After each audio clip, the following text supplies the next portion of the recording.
Hi മക്കളെ, +2 board exam കഴിഞ്ഞല്ലേ? എന്താ നിങ്ങളുടെ പ്ലാൻ? ഒരു എഞ്ചിനീയർ ആവണം എന്നാഗ്രഹിക്കുന്ന ഒരാളാണോ നിങ്ങൾ? പക്ഷെ നമ്മളെപ്പോഴും കേൾക്കാറുണ്ടല്ലേ, എഞ്ചിനീയർമാരെ തട്ടിയിട്ട് നടക്കാൻ പറ്റാത്ത അവസ്ഥയാണെന്ന്. അതായത് എഞ്ചിനീയർമാർക്കൊന്നും ജോലിയില്ല എന്നാണ് ഈ പറഞ്ഞു വരുന്നത്. അങ്ങനെ പറയാനുള്ള കാരണം എന്താ? ശരിക്കും അങ്ങനെയാണോ? ഒരിക്കലുമല്ല. അതായത് എഞ്ചിനീയറിംഗ് കഴിഞ്ഞ് എല്ലാവർക്കും ജോലി ഉണ്ടാവണമെന്നില്ല.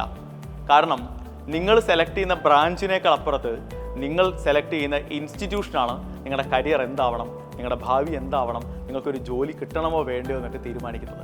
അപ്പോൾ ഏറ്റവും മികച്ച എഞ്ചിനീയറിംഗ് കോളേജുകൾ ഇന്ത്യയിൽ ഏതൊക്കെയാണെന്ന് ചോദിച്ചാൽ ഞാൻ പറയും അത് IITകളും IIITകളും NITകളുമാണ്.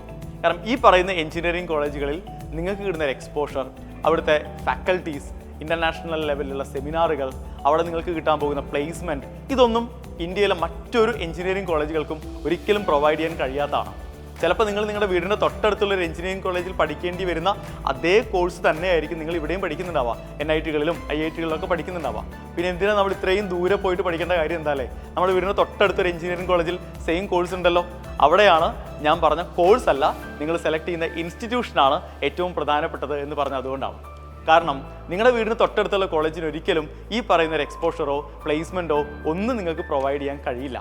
അവിടെയാണ് നിങ്ങളുടെ കരിയർ മാറുന്നത്, അവിടെയാണ് നിങ്ങളുടെ ഭാവി തീരുമാനിക്കപ്പെടുന്നത്. അപ്പോൾ നമ്മുടെ നാട്ടിൽ എഞ്ചിനീയർമാരെ തട്ടിമുട്ടി നടക്കാൻ പറ്റാത്ത അവസ്ഥ ഉണ്ടാവുന്നത് നമ്മുടെ വീടിന് തൊട്ടടുത്തുള്ള ഒരു തരത്തിലുള്ള പ്ലേസ്മെൻറ്റും പ്രൊവൈഡ് ചെയ്യാൻ കഴിയാത്ത, ഒരു ക്വാളിറ്റി ഇല്ലാത്ത എഞ്ചിനീയറിംഗ് കോളേജുകളിൽ പഠിച്ചതുകൊണ്ടാണ് എന്ന തിരിച്ചറിവാണ് നമുക്ക് വേണ്ടത്. സോ മക്കളെ, ഈ ഒരു വർഷം നിങ്ങൾ എഞ്ചിനീയറിംഗിന് വേണ്ടി JEEക്ക് വേണ്ടി മാറ്റിവെക്കാൻ തയ്യാറാണെങ്കിൽ, ഒരു വർഷം നമുക്ക് വീടിൻ്റെ കംഫർട്ട് സോണിലിരുന്ന് JEEക്ക് വേണ്ടി ഓൺലൈനായിട്ട് പ്രിപ്പയർ ചെയ്യാൻ നിങ്ങൾ റെഡിയാണെങ്കിൽ, സൈലത്തിൻ്റെ ധീര ബാച്ച് നിങ്ങൾക്കായി നമ്മൾ ഓപ്പൺ ചെയ്യുകയാണ്. ധീര ബാച്ചിൻ്റെ ക്ലാസ്സുകൾ ഉടനെ ആരംഭിക്കും.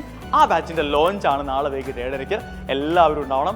എങ്ങനെയാണ് നമ്മൾ അടുത്ത ഒരു വർഷം JEEക്ക് വേണ്ടി പ്രിപ്പയർ ചെയ്യാന്നുള്ളതും, നമ്മുടെ ക്ലാസ്സുകളെക്കുറിച്ചും ഫാക്കൽറ്റീസിനെ പരിചയപ്പെടാനും നമ്മുടെ പ്ലാൻ എന്താണെന്നും ഒക്കെ പറയുന്ന ആൾ നമ്മൾ നമ്മുടെ ലോഞ്ചിൽ എല്ലാവരും ഉണ്ടാവണം. മറക്കണ്ട, നാളെ വൈകിട്ട് 7:30.